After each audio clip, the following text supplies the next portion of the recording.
And actually, Okay, hold on. Well, my name is Stacie Fleischman. I'm Troy Fleischman. Yeah, this is my husband, Troy. And we just wanted to take an opportunity to kind of share our God story over the last couple of years. 3 things, and I'm going to read them. That God has a plan. God is working in the waiting, but we don't wait alone. Our story really started the very beginning of 2020 when kind of out of the blue, my job was changed, and it was totally unexpected. There were some really dark days, really dark couple of months of just waiting and questioning, not necessarily questioning God, but just questioning why things were happening to me. In hindsight, I can see how God was preparing me and preparing my family for what He had in store for us down the road. Obviously, a couple months later, in March of 2020, was COVID. For me and in our home, we relished the time of being together as a family. I was a homeschool teacher, and I was able to work at home that year, supporting my family, my daughter doing homeschool. So it was, again, waiting and waiting, but God was so present. I was in the Word more than I have ever been in my life, and He was so present. And again, He was preparing. I can see it. And it's so clear how He was preparing us for the next big adventure, because in December of 2021, just a week and a half before Christmas, Troy called me that he had a headache and just wasn't feeling good. I was teaching, I was at school, and God prompted me. I know 100% it was the Lord saying, you got to get home. I left my kids with my neighbor my teacher next door, and I got home, and about 5 minutes after I got home, he began seizing in the shower, and medical personnel got there so quickly, got him to Sierra View, and determined that he had had a hemorrhagic stroke. He was in pretty bad shape. He ended up coding at Sierra View. He was taken by ambulance to Community Regional Medical Center in Fresno to have an emergency craniotomy and to relieve the swelling on his brain. He was very unresponsive. He was alert, but could not communicate. Yeah, those are really hard days. Again, just asking God, why? Backstory on Troy, he lost his left leg in 2001 with an accident at work. So he's a left leg amputee, and the stroke affected his whole right side.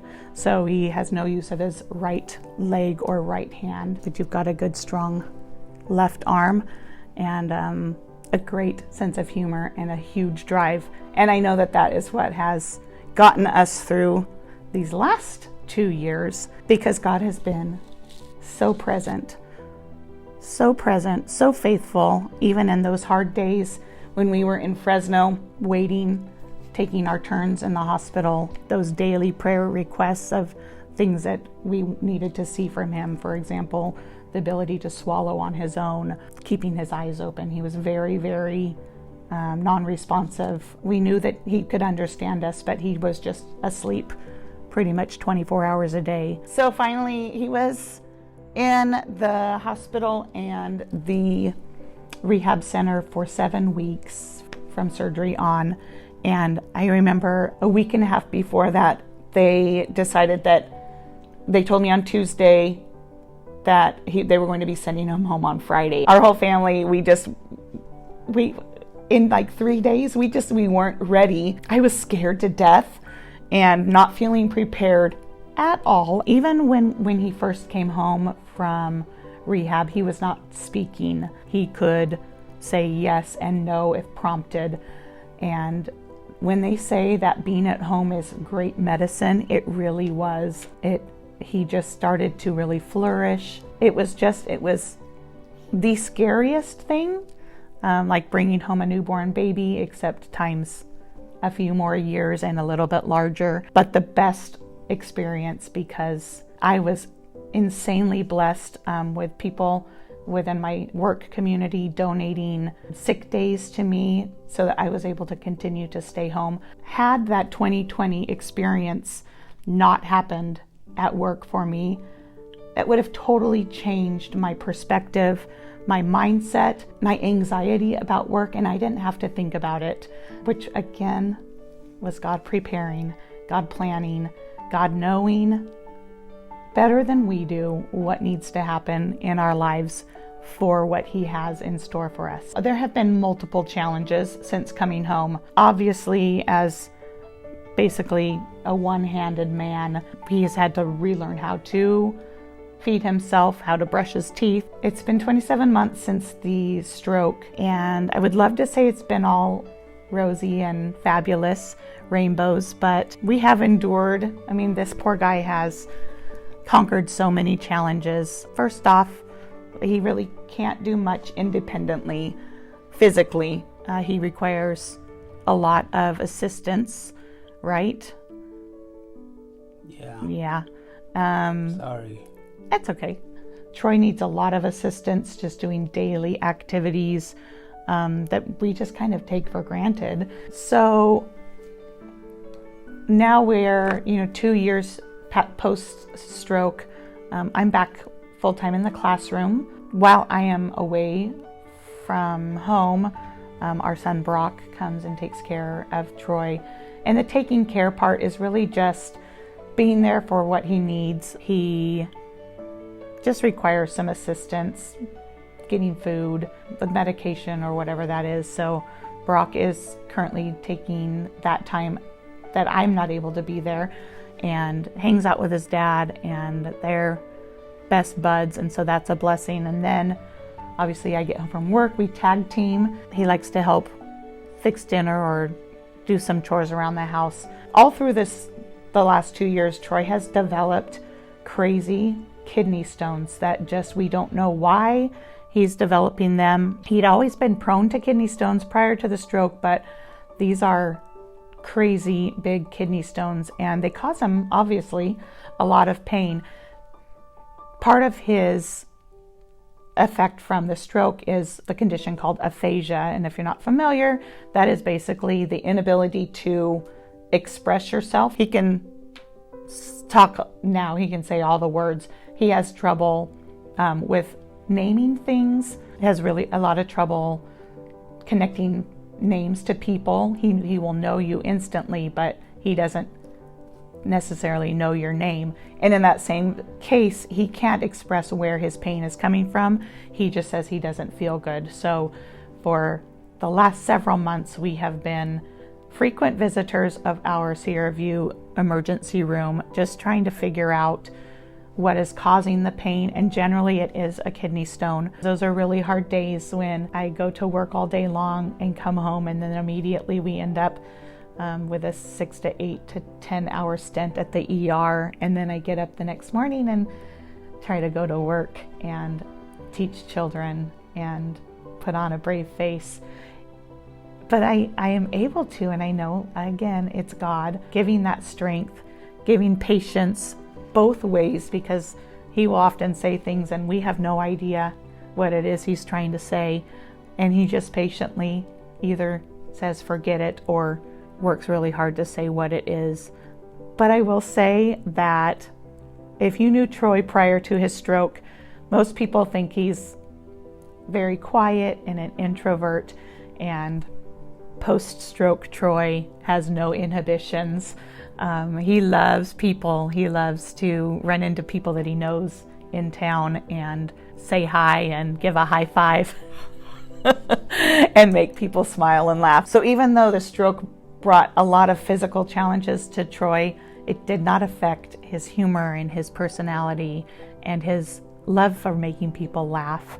Okay, so as I shared in the beginning, the 3 points that I really wanted to make sure that I communicated was that God has a plan and he's working in the waiting, and we don't wait alone. Even though Troy wasn't able to speak for those first several weeks in the hospital, music played a huge role in just our time together. I love music. I love worship. I love being able to be part of our community worship at church And Troy has a huge love of music also.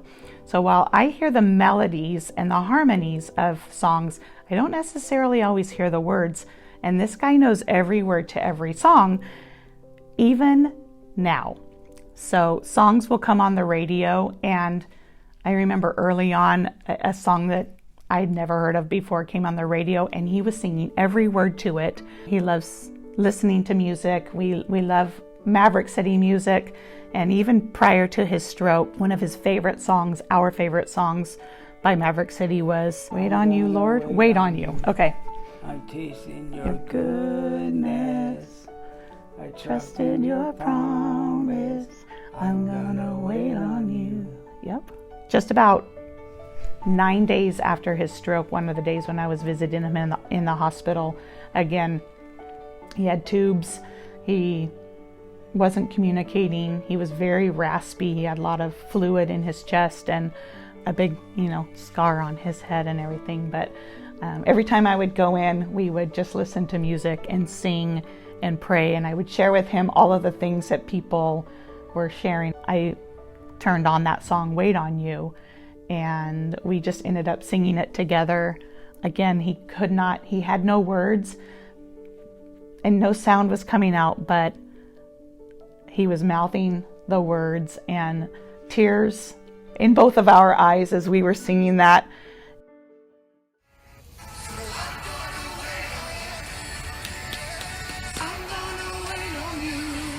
Can you sing it with me? Tasted your goodness. Yes, sir. Trust in your promise. I'm gonna wait on you.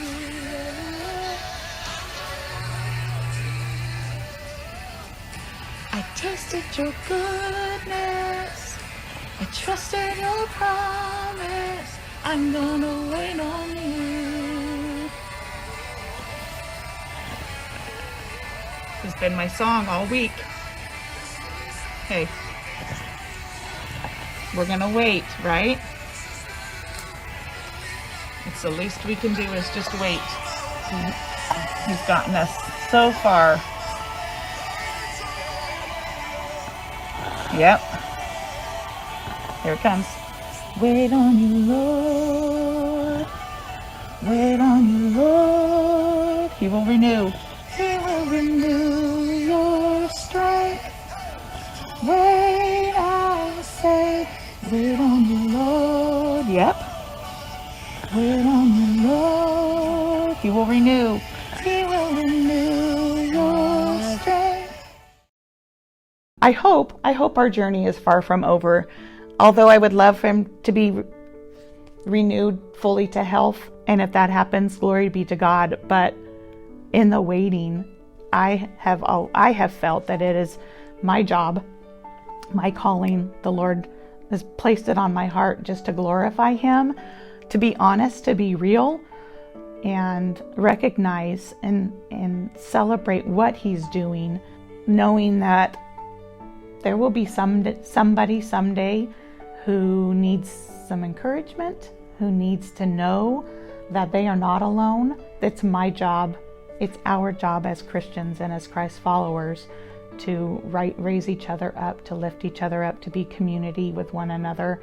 Because I could not have done these last 4 years without my people. We don't know what's going to happen next. We don't know what the end of this physical challenge is for Troy. But it's going to be okay. It is going to be okay. From the very beginning, we said, we're going to be okay. You and me. God's got to get it okay. I just want to say to the people, thank you for all the people that have done the good work and helped us. And help her. And I just want to pray for everyone that you are God's word, and just don't give up. That's right. Because God's got a big heart in your soul. God's got a plan for us, doesn't he? Yeah. That's right. Yeah. Follow Jesus. Take up your cross every day. Don't be afraid to say that you know Him. Count the cost, take up your cross, follow Him.